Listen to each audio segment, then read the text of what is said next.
par Louise. Le drapeau de la commune de Chevreau, porté par Monsieur Dody.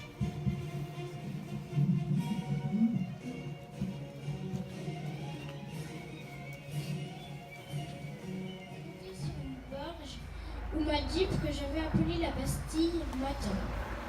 Le fracas indescriptible des navires alliés qui bombardent au-dessus de nos têtes pour nous assurer de prendre pied avec le plus de sécurité possible résonne dans mes tripes. Ce bruit, je ne pourrai jamais l'oublier. Arrivés sur la plage, d'homme à biche, nous sortent des poutres et obstacles en tout genre pour empêcher les navires d'approcher. Nous débarquons en jeep sur la plage en direction d'une petite route vers Fort-Mimi. Nous passons à côté d'un blocos éventré. Je vois déjà les premiers morts et les premiers blessés. Témoignage de Carl-Édouard Bombardier, soldat canadien. Nous devons débarquer sur la plage au pied de la pointe du Hoc, grimper au sommet de la falaise de 30 mètres de haut avec des échelles en corde projetées par des lance-roquettes contre la paroi de la falaise et à détruire les 6 canons allemands de 155 mm qui sont capables d'atteindre des ciels le long des plages d'Omaha et d'Utah où le débarquement va avoir lieu. Nous avons 1 heure environ pour débarquer, sécuriser la falaise et préparer une défense avant que le débarquement ne commence. Il n'est pas évident de s'agripper au cordage mouillé. Heureusement pour nous, 2 hommes y parviennent de l'autre côté de la falaise et tiennent les Allemands à distance, pendant que le reste de nos hommes se rue vers le sommet. L'ennemi ne nous rend pas la tâche facile. Il coupe quelques-unes des échelles, jette des grenades par-dessus le bord de la falaise et mitraille nos troupes pendant qu'elles escaladent la paroi rocheuse.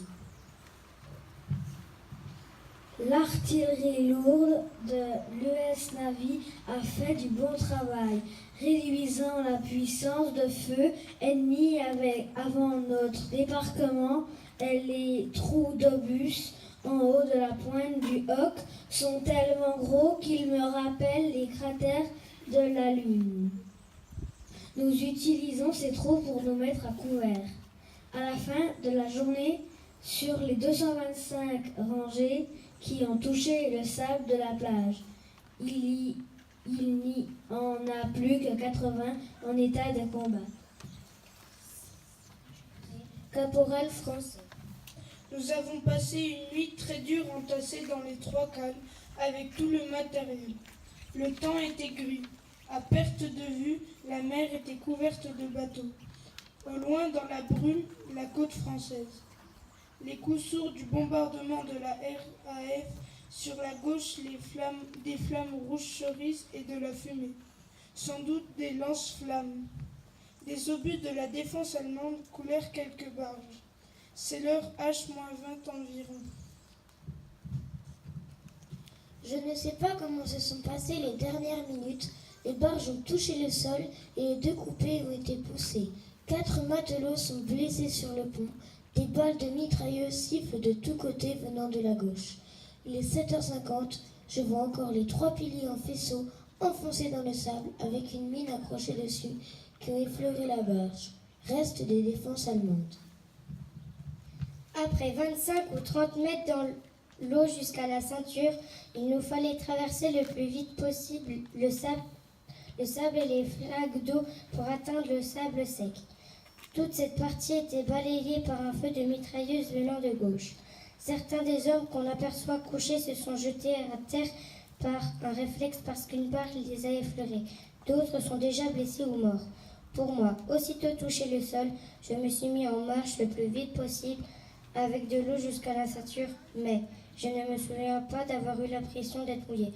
Il y avait déjà beaucoup de blessés et tout le monde se rendait vers son emplacement de rêve. Au large de la plage vers 6h30, alors que le bombardement de la côte et le débarquement étaient déjà en cours. Mon poste était de celui de tireur d'un canon de 20 mm situé sur la proue du navire. De là, je pouvais très bien voir ce qui s'est déroulé devant notre barge de débarquement. J'ai vu la mort et la destruction de près ce matin précis. Témoignage de Zan Schlemmer, sergent américain de 19 ans. Place C47, nous avons vérifié pour la dernière fois nos équipements. Nous étions presque parés et il nous était impossible de se détendre, tellement nous étions chargés. Nous avons ensuite noirci nos visages, endossé nos parachutes, principales et de réserve, puis nous avons enfilé nos gilets de sauvetage, mis nos casques sur la tête et nous avons accroché nos jugulaires. Nous avons été ensuite poussés et hissés à l'intérieur de l'avion par les membres d'équipage, car nous étions tellement chargés qu'il nous était impossible de grimper par nous-mêmes à l'intérieur de l'appareil. Les visages des soldats exprimaient tous quelque chose de différent. Une nécessité nerveuse de discuter, de rire, un recueillement pour prier. Nous avons été parachutés à une altitude extrêmement faible, afin de minimiser le temps de chute, dans les airs où, sans défense, nous étions des cibles faciles. Et j'ai atterri contre une haie bordant un verger, tout en émettant un bruit sourd provenant de mon équipement que je portais le long de mon corps. Je me suis rapidement défait de mes harnais, j'ai assemblé les diverses parties de mon fusil et j'ai empoigné mon revolver. Américain et reporter de guerre. Le jour commence à se lever. On aperçoit dans la brume une idée de la côte. On quitte le bateau pour descendre dans les péniches de débarquement qui foncent vers la plage. J'étais dans le 16e régiment, 3e bataillon, compagnie K.